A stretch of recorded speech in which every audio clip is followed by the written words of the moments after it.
everyone, I'm Danyan and welcome to week 1 of the FPL Bad Mega League Roundup.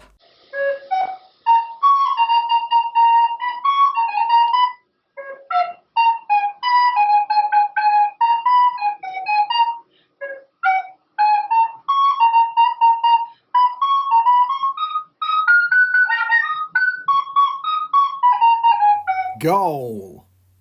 So the football is back and the Bad Mega League is already looking like there's an exciting year ahead as 20 teams battle it out over the course of the season to win the grandest prize in world football, this Bad Mega League trophy. It was a fantastic start for the Scout FC as they shot to the top of the league with an impressive 82 points. Captain Mo Salah backed the team a whopping 28 points, and with strikers that include Isaac, Haaland and Havertz all picking up a decent amount of points this week. It's no surprise they're off to a healthy start. We caught up with manager Paul Jones, who said, "I'm pleased with this week's result. It's a long old season, but it does feel like I'm rolling back to the glory days of the Quiz in Cup win."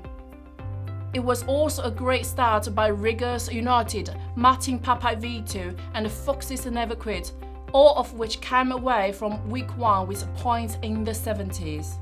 Our player of the week this week has to go to Pedro Porro, who although didn't pick up the most points, certainly boosted the most teams in the league as the popular defender backed the one goal on Monday night against Leicester, completely changing the table and rocketing anyone who had him up the standings.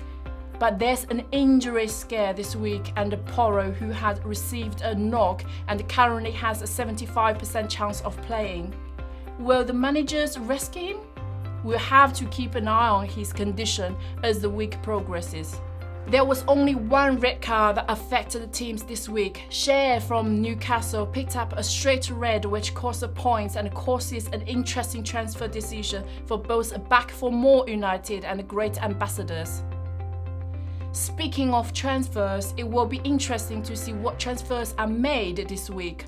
Ollie Watkins takes the top spot for the most transferred player out in FPL this week alongside Palmer, with Manchester United new signing Matt Rory being the most transferred player in by some distance.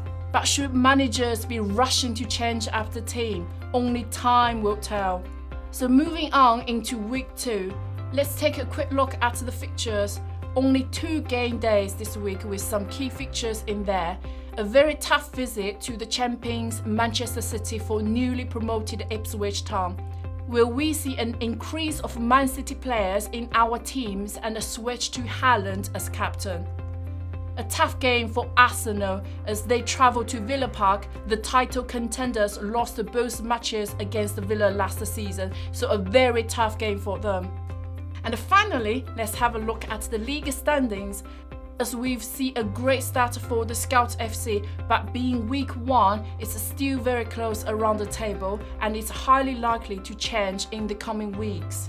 Cosford City FC, a relative newcomer to FPL, doing well in the middle point of the table there, with Swedish Musketeers just ahead.